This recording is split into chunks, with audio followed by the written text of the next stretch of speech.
പണ്ടൊക്കെ എന്ന് പറഞ്ഞാൽ ഞങ്ങളെ നാട്ടിൽ ഇവിടുത്തെ പണ്ടത്തെ അവസ്ഥ എനിക്ക് അറിയില്ല. കല്യാണമൊക്കെ കഴിഞ്ഞാല് ഭാര്യയും ഭർത്താവും ഒപ്പം നടക്കുന്നത് പോലും നാണാണ്.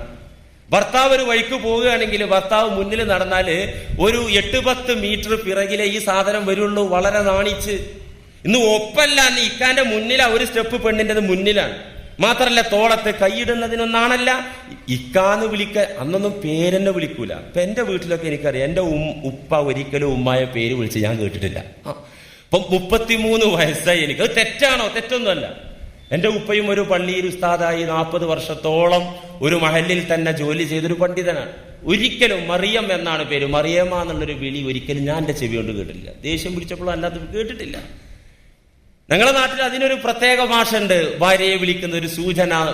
അതുപോലെ തന്നെ തിരിച്ചും പേര് വിളിക്കാൻ ഒരു നാണം. ഇന്നാ നാണമെല്ലാം പോയി എന്ന് മാത്രമല്ല, ഞാൻ എന്റെ കണ്ണുകൊണ്ട് യാദൃച്ഛികമായി പെരുമ്പാവൂരിൽ വെച്ച കണ്ടൊരു സംഭവം നിങ്ങളുമായി പങ്കുവെക്കുകയാണ്. ഒരു വീട്ടിലൊരു ഫംഗ്ഷൻ നടക്കുകയാണ്. നാട്ടുകാരും വീട്ടുകാരും കുടുംബക്കാരും പരിചയക്കാരൊക്കെ ആ വീട്ടിൽ വന്നിട്ടുണ്ട്. ആ സമയം അറിയാതെ ഞാൻ സിറ്റ് ഔട്ടിലേക്കൊന്ന് നോക്കിയപ്പോ ആ വീട്ടിലെ പയ്യനും അവന്റെ ഭാര്യയെന്ന് തോന്നുന്നു, നമ്മൾ അങ്ങനെയല്ല മനസ്സിലാക്കാൻ പറ്റുള്ളൂ. അവരവിടെ നിന്ന് ഓപ്പണായി പരസ്യമായി ശൃംഗരിക്കുന്നു, തമാശ പറയുന്നു, ശരീരം തമ്മിൽ സ്പർശിക്കുന്നു. മുസ്ലിമീങ്ങൾ ഇവിടെ ഒരു നാണമില്ലല്ലോ. കഴുതകളെ പോലെ, നാൽക്കാലികളെ പോലെയുള്ള അധപതനം ഇതൊക്കെ ലോകത്തുണ്ടാകുമെന്ന് നബി സല്ലല്ലാഹു അലൈഹി വസല്ലമ തങ്ങൾ മുന്നറിയിപ്പ് തന്നിട്ടുണ്ട്. നാണം വേണം. എന്താ ഹലാലല്ലേ? ഹലാലാണെങ്കിലും ഇസ്ലാം പറഞ്ഞു അതിനൊരു മര്യാദയുണ്ട്. മനുഷ്യ, നീ നാൽക്കാലിയെ പോലെയല്ല, നീ അള്ളാഹുവിന്റെ ഭൂമിയിലെ പടച്ച തമ്പുരാന്റെ പ്രതിനിധിയാണ്. നിനക്ക് നാണം വേണം, നിനക്ക് ലജ്ജ വേണം. എന്നാൽ വ്യഭിചാരം വ്യാപകമായാൽ ഈ ലൈംഗിക വിഷയത്തിലെ സ്വകാര്യത നഷ്ടപ്പെടും. ഒരു ഭാര്യയും ഭർത്താവും തമ്മിലുള്ള ബന്ധം അവരും റബ്ബുമല്ലാതെ ആരെങ്കിലും അറിയൂല. അങ്ങനെ സ്വകാര്യമായി ആ ബന്ധം നടക്കുമ്പോൾ അത് സ്വതക്കയാണെന്ന് നബി സല്ലല്ലാഹു അലൈഹി വസല്ലം പറഞ്ഞു. അത് സ്വതക്കയാണ്.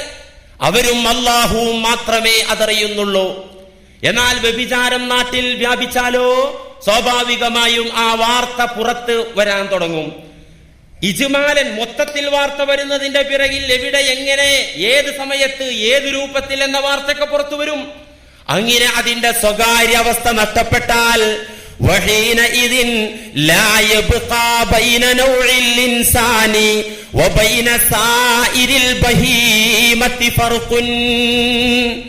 അങ്ങനെ സംഭവിച്ചാൽ, ഇന്നൊക്കെ നമ്മുടെ നാട്ടിലുള്ള ഈ രീതി ഇവിടെ നിലനിന്നാൽ അപ്പോൾ മനുഷ്യവർഗവും മൃഗവർഗവും തമ്മിൽ വ്യത്യാസമില്ലാതെയാകും. മനുഷ്യരും മൃഗവും തമ്മിൽ വ്യത്യാസം വേണം. എന്തുകൊണ്ട്? വയജ്അലുകും ഖുലഫാഅൽ അർള്. അല്ലാഹ് പറഞ്ഞു, നിങ്ങൾ ഭൂമിയിലെ എന്റെ പ്രതിനിധികളാണ്. അതുകൊണ്ട് നാൽക്കാലികളുടെ സ്വഭാവം നിങ്ങൾക്ക് പാടില്ല. നിങ്ങൾ ഉത്തമ വർഗമാണ്. നിങ്ങൾക്ക് ലജ്ജ വേണം. ലജ്ജ ഈമാനിന്റെ ഭാഗമാണ്.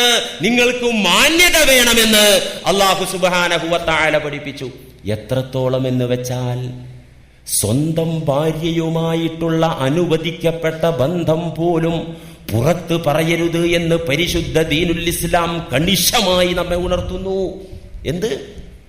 തനിക്കനുവദിക്കപ്പെട്ട തന്റെ ഭാര്യയുമായിട്ടുള്ള ബന്ധം യാതൊരു കാരണവശാലും വെളിയിൽ അറിയരുത്, പുറത്ത് പറയരുത്. അത് രഹസ്യമാക്കി വെക്കണം.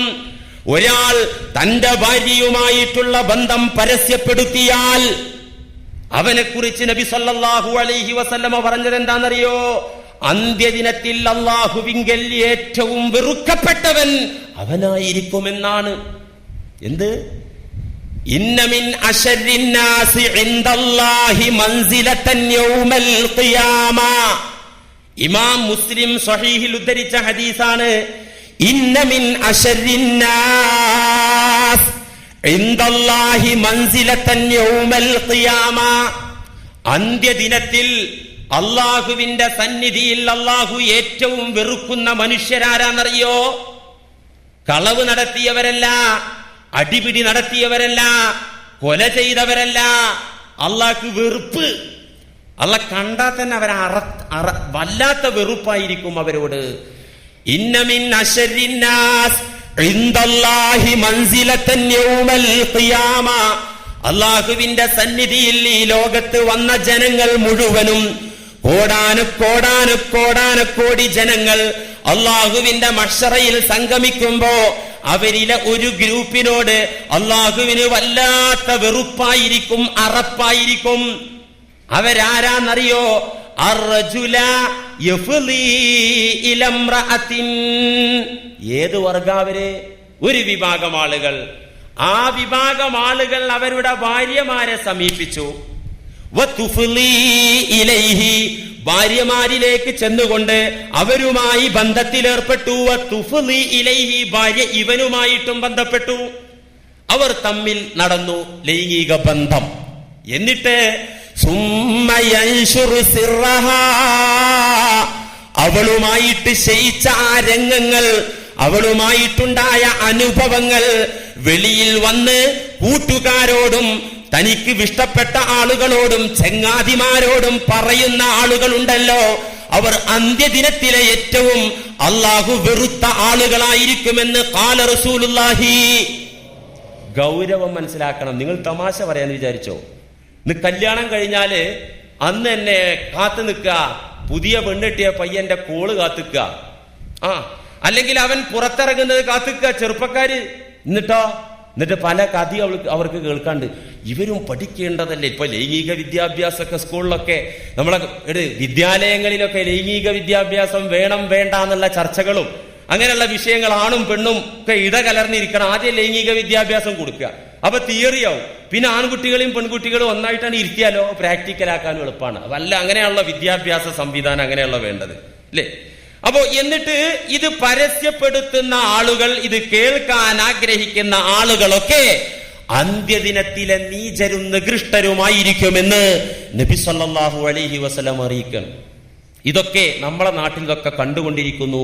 ലോകം അവസാനിക്കാനായിട്ടുണ്ട് എന്നതിന്റെ വ്യക്തമായ തെളിവ്. ഖാല റസൂലുള്ളാഹി സ്വല്ലല്ലാഹു അലൈഹി വസല്ലം ലാ തഖൂമുസ് സാഅ, അന്ത്യദിനം സംഭവിക്കുകയില്ല.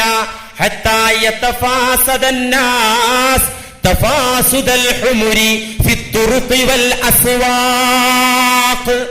അന്ത്യദിനം സംഭവിക്കുകയില്ല, ലോകം അവസാനിക്കുകയില്ല. ഏതുവരെ? ഹത്താ യതഫാസദൻ നാസു തഫാസുദൽ ഹുമുരി ഫിത്തുറുഖി വൽ അസ്വാഖ്. അങ്ങാടികളിലും പട്ടണങ്ങളിലും കഴുതയുടെ പുറത്തേറുന്നത് പോലെ മനുഷ്യർ പുറത്തേറുന്ന കാലം വരാതെ അന്ത്യദിനം സംഭവിക്കുകയില്ല. അങ്ങനെ ഒരു കാലം കണ്ടു കഴിഞ്ഞാൽ നിങ്ങൾ കാത്തുകൊള്ളുക. ലോകത്തിന്റെ പതനം, ലോകത്തിന്റെ അവസാനം നിങ്ങൾ പ്രതീക്ഷിച്ചു കൊള്ളുക എന്ന് നബി സല്ലല്ലാഹു അലൈഹി വസല്ലം പറയുന്നു. ഇന്ന് ബീച്ചിലും കായലിന്റെ കരയിലും അതുപോലത്തെ സ്ഥലങ്ങളിലൊക്കെ പാശ്ചാത്യ ആളുകൾ ഇങ്ങോട്ട് ടൂറിസ്റ്റുകളായി കടന്നു വന്ന് നമുക്ക് കാണിച്ചത് നമ്മൾ അങ്ങനെ തന്നെ ഒപ്പിയെടുത്തു. ഇത് നമ്മുടെ വീട്ടിലേക്കും പകർന്നു വന്നു. അങ്ങനെ പകർന്നു വരും എന്ന് മനസ്സിലാക്കുമ്പോ, അറിയുമ്പോ സത്യവിശ്വാസികൾ അറിയേണ്ടത് ഇതൊക്കെ ആഖിർ സമാനിന്റെ കൾച്ചറാണ്. അവസാന കാലത്തെ ചണ്ടികളായ ആളുകളുടെ, ഈമാനില്ലാത്ത മനുഷ്യരുടെ പേക്കൂത്തുകളാണ്, വൃത്തികേടുകളാണ്. അതുകൊണ്ട് ഞാനെങ്കിലും പരിശുദ്ധനായി ജീവിക്കണമെന്ന സൽബുദ്ധി മുഅ്മിനിനുണ്ടാകണം. നബി സല്ലല്ലാഹു അലൈഹി വസല്ലം പറഞ്ഞു, ഹത്താ ഇന്നർ റജുല ലയഗ്ശിൽ മർഅ, എത്രത്തോളം ഒരാൾ അവന്റെ കാമുകിയുമായി ശയിക്കും, അല്ലെങ്കിൽ അവന്റെ ഭാര്യയുമായി ശയിക്കും. എവിടെ? സ്വകാര്യമായ അവന്റെ ബെഡ്റൂമിലല്ല. അലാ ഖാരിഅത്തി ത്വരീഖ്, വഴിവക്കിൽ, വഴിമധ്യത്തിൽ ജനങ്ങൾ നടന്നു പോകുന്ന സ്ഥലങ്ങളിൽ വെച്ചവർ ശയിക്കുമ്പോ ഫയഖൂലു അംസലുഹും ഫീ ദാലിക സമാൻ, ആ കാലത്ത് ജീവിക്കുന്ന ഈമാനുള്ള മാന്യൻ പറയും.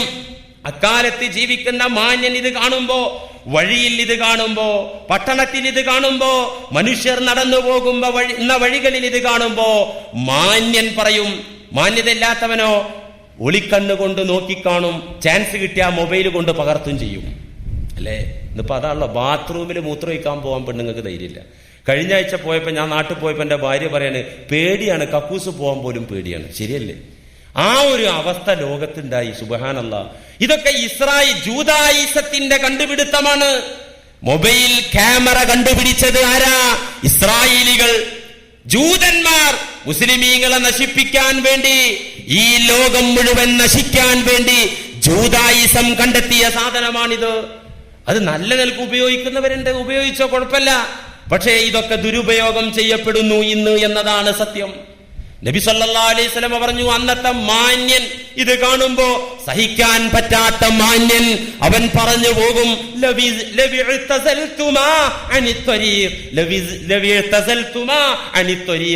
ഈ വഴിയിൽ നിന്ന് അങ്ങോട്ട് മാറിക്കൂടെ, നിങ്ങൾ നടത്തിക്കോ, ഇത് നമുക്ക് കുഴപ്പമില്ല, കാരണം തടഞ്ഞാൽ നിൽക്കൂല, നിങ്ങൾ ഈ വഴിയിൽ നിന്നൊന്ന് മാറി നിന്നുകൂടെ എന്ന് അന്നത്തെ ഈമാനുള്ള മനുഷ്യൻ പറയും എന്ന് നബി സല്ലല്ലാഹു അലൈഹി വസല്ലമ തങ്ങൾ മുന്നറിയിപ്പ് തരികയാണ്.